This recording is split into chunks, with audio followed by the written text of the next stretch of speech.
Everyone's asking if MJ remembered Peter. Nobody's asking if Ned did. Did MJ remember Peter Parker? After watching Spider-Man Brand New Day, that question seems simple.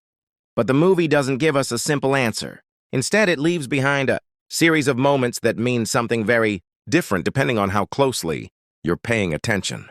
The rooftop scene, the letter, MJ crying, the necklace, and finally Ned. Most breakdowns treat all of these the same way as pieces of one big memory is coming back puzzle. I don't think that's right. I think the movie is quietly telling two very different stories at once. It starts with Jean.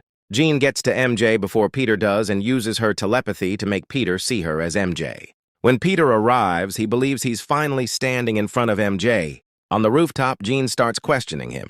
She brings up the Washington Monument, London, Prague, the Night Monkey. She connects all of it back to Peter. Then she says, "We knew each other. Tell me I'm wrong." Peter's confused. She keeps going. "Were we something more?" Then, "I can't remember, and I feel like someone scrambled my brain." And finally, "Maybe there's a part of me that still remembers." That last line is the first real clue in the whole film because Jean isn't just improvising. She's a telepath. So where is that specific idea coming from? Is she manipulating Peter by feeding him what he wants to hear? Or is she picking up something real, something buried in MJ's mind that even MJ can't consciously reach? The movie doesn't confirm it, but Jean gets exactly the reaction she wants. Peter opens up, tells her how much he missed her, and only then does she reveal herself. So the rooftop leaves us with a real question before the plot even gets going. Is there something still inside MJ, even without conscious memory? Then comes the letter. MJ finds what Peter wrote her. Now she has his own words, his explanation, his reasons for staying away. And right here is where she tells him directly she doesn't remember him. That's important because it means the denial comes early. It's not the movie's final word on the subject, it's the setup. Everything that happens after this point, the crying, the necklace, the smile happens after she's already said, flatly, that there's nothing there, which makes what comes next hit differently. This isn't a woman slowly warming up to the idea that she might remember. It's a woman who's already told him no, and then her body starts disagreeing with her anyway. Later, Jean takes control. Everyone freezes, including MJ. Peter lets Jean into his mind. She goes in, experiences what's there, and gets out. Everyone unfreezes. Here's the detail most people gloss over. We don't see tears after she unfreezes. Watch closely, and the tears are already falling while she's still frozen, while Jean is still inside Peter's mind. By the time the unfreeze happens, she's just wiping her face. The crying already happened.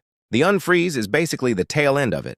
That's a meaningfully different image than she reacts once it's over. It means whatever caused that. Reaction was happening in real time. During Jean's contact with Peter, not as an aftershock once everyone starts moving again. No dialogue explains it either way. Nobody tells us what she saw or felt. But this is clearly a deliberate choice. Multiple people who've broken this scene down have pointed out that MJ appears to be the only person in the entire frozen crowd who's visibly crying, which singles her out as the one this shot is actually about. Did something about Jean's contact with Peter reach MJ too, in real time? Did Jean brush against something in MJ's mind while she was inside Peter's? Or is MJ reacting to something she doesn't consciously understand? On some level that has nothing to do with telepathy at all? We're not told. But remember, she's already told Peter she doesn't remember him. So this isn't the movie walking that back or quietly reversing itself. It's showing us that I don't remember you, and something in me is still reacting to you. Can both be true at the same time. If anything survived the spell, it's smaller than a memory. It's a feeling that doesn't check with the facts before it shows up. Later still, MJ is alone, holding the necklace, lost in thought. Then she smiles. No dialogue, no confirmation that anything's been restored. Just the object, the silence, and the smile. Is that recognition? Emotional memory without the facts attached to it? Or something she's feeling but can't yet name? Everyone here's where I think the movie is doing something people are completely missing because Ned's scene isn't the same kind of moment as MJ's at all. Watch how it actually plays out. Peter says, "I'm Peter." Then the handshake. Then Ned says, "Peter." That's not a man recovering a memory. If it was, the name would come like that. It would have been like a flash, a gasp. But here's the part that makes this more than just they clicked instantly. That handshake is specific. It's not a generic grip, it's a whole sequence, the kind two people build together over time. And Ned doesn't fumble it, doesn't hesitate, doesn't search for it. His hands just do it. He goes along with his own hands like he's following them, not leading them. That's not random chemistry. That's muscle memory. And this isn't just a fan theory reaching for a cool line. It's an actual, well-documented thing in how memory works in real brains. Memory isn't one single system. Declarative memory, names, faces, facts. The story of who someone is to you lives in the hippocampus. Procedural memory skills, sequences, things your body just knows how to do lives somewhere else entirely, in the basal ganglia and cerebellum. And the two can be damaged completely independently of each other. There are real, documented amnesia patients who lost the ability to form new memories entirely, and yet could still learn and perform physical skills perfectly because procedural memory runs on a completely different part of the brain than the memory of people and events. The most famous case is a man who lost virtually his entire ability to form new memories after a brain injury, but never lost his ability to play music his hands remembered, a skill his mind couldn't consciously place. That's exactly what's happening with Ned, his declarative memory, the part that would tell him, "This is Peter Parker. My best friend is gone, wiped by the spell." But his procedural memory, the specific handshake his hands learned through years of doing it with this one specific person, was never touched. It didn't need Ned to remember Peter, it just needed Ned's hands to do what they already knew how to do. So the name comes last because it has to. His body already knew. His mind was just catching up to what his hands had already confirmed.